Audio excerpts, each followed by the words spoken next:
Bonjour et bienvenue dans ce 5e numéro du podcast D'abord le fait. Je m'appelle Anchkia Songo et je suis directrice du site de vérification des faits Balobaki Check, un média communautaire basé à Kinshasa, capitale de la République démocratique du Congo. Nous allons discuter avec Dandy Molicho, elle est responsable de la radio communautaire Sangomalamu dans la ville de Kikwit.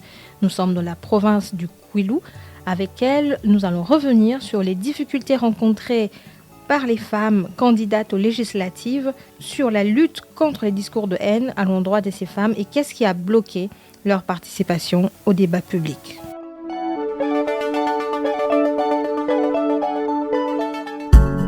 Bonjour Dandy Molicho, vous êtes responsable de la radio Sangomalamu à Kikwit. C'est une radio communautaire, très suivie aussi dans cette partie du pays. Dites-nous, comment s'est déroulée la couverture de la période électorale de novembre 2023 ? Oui, la couverture médiatique s'était bien déroulée parce que vous savez que même le candidat avait du mal d'abord de travailler sur terrain. Selon eux, ils n'avaient pas l'argent. Mais malgré qu'il n'y avait pas l'argent, nous avons pu quand même travailler avec ceux qui étaient prêts à consulter ou à contacter notre radio. Mais c'était bien déroulé. Comment s'est déroulé le rapport avec les candidates, les femmes qui se sont présentées aux législatives? Bon, avec les femmes chez nous à Kikwit, sincèrement, il n'y avait pas de femmes qui s'étaient levées pour battre la campagne. Il n'y en avait pas parce que il n'y avait pas de moyens. Ça, c'est la première des choses. Bon, comme je suis femme, j'ai essayé de répertorier quelques candidates que j'avais vues sur les réseaux sociaux. Mais à leur approchant, ils n'étaient pas vraiment actifs, ils n'étaient pas vraiment collaborantes avec nos médias. Certaines attendaient le financement, soit le mot d'ordre venant de leur leader du parti. Alors, c'était un peu difficile pour de femmes de la ville de Kikwit, le candidat, à bien exploiter nos radios, à bien travailler. Même celles qui étaient journalistes, ils avaient même du mal à collaborer, même avec le radio. Donc, c'était un peu difficile. On ne sait pas pourquoi cette froideur, mais c'était comme ça. Justement, je voulais demander si les raisons seraient peut-être la difficulté, non, de la femme, certaines femmes en tout cas, de prendre la parole en public. Ce n'était pas ça ? Ce n'était pas seulement aussi le moyen financier, parce qu'il y a certaines parmi eux, je les avais contactés parce que je leur avais dit, vous êtes partenaire déjà à la radio Sangomalamu, si vous pouvez oser, je suis prête à vous aider. Bon, selon eux, ils attendaient l'enveloppe. Bon, ça, c'est selon eux.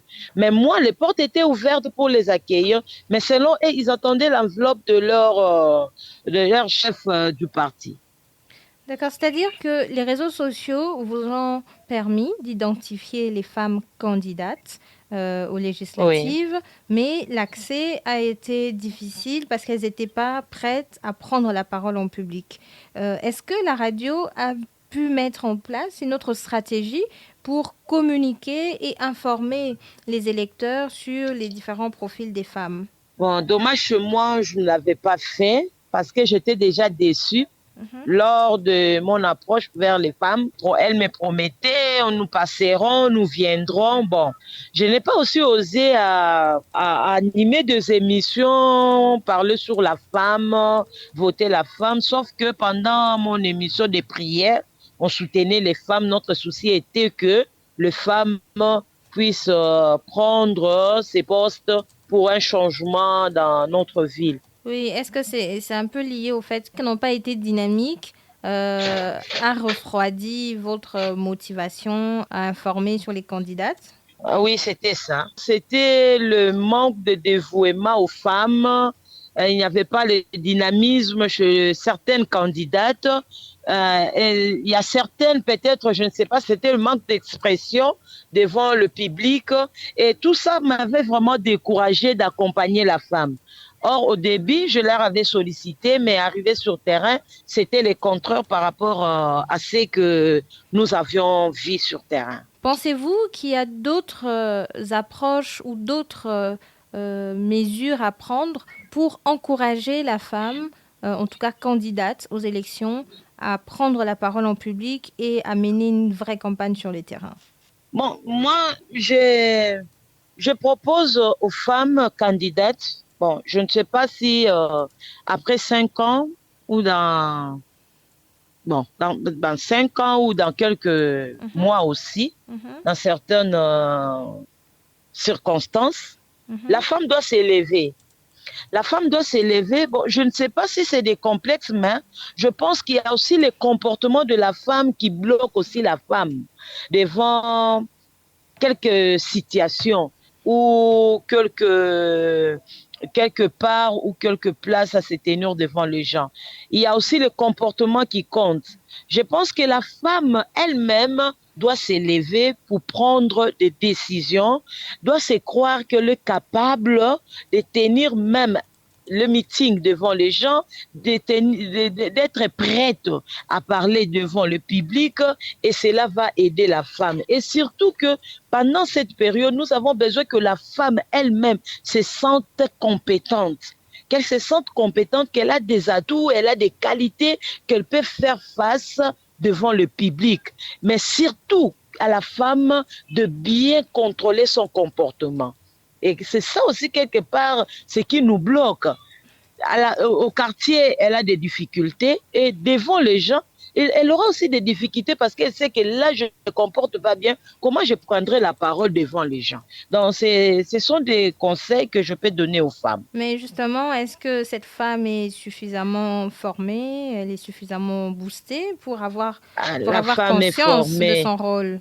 La femme est formée. Des fois, c'est la peur. La femme est formée suffisamment même parce que lors de nos formations, vous pouvez avoir 30 femmes et 5 hommes. La femme est formée, mais moi je pense que c'est le courage. C'est le courage. Même dans nos églises, vous pouvez organiser un débat, que ce soit en langue locale, que ce soit en français, la femme va seulement se réserver. Qu'est-ce qui fait ça? C'est la peur. Mais quand vous allez l'approcher, elle a des réponses, elle a des versets bibliques qui peuvent convaincre même une païenne, par exemple, une personne qui ne prie pas. Donc même dans nos églises, nous remarquons ça, même dans la société. Donc c'est-à-dire que la femme, ce n'est pas par manque de formation, je pense que c'est la peur. Elle doit d'abord se croire qu'elle est capable. C'est ça pour moi. Est-ce que ce n'est pas aussi une multitude des discours de haine à caractère discriminatoire qui rappellent à la femme que son rôle, c'est peut-être de rester à la cuisine?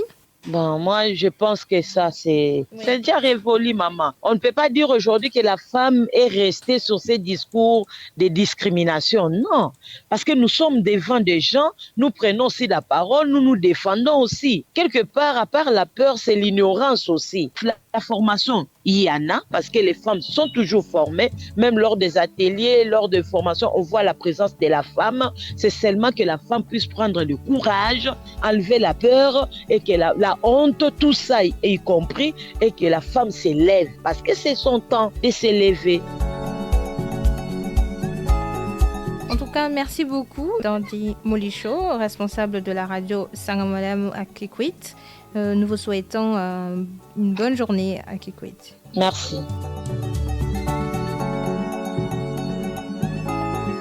Ce podcast est produit par Baloba Kitchek avec l'appui technique d'Internews dans le cadre du projet renforcement du radio rural en République démocratique du Congo, financé par la coopération suédoise.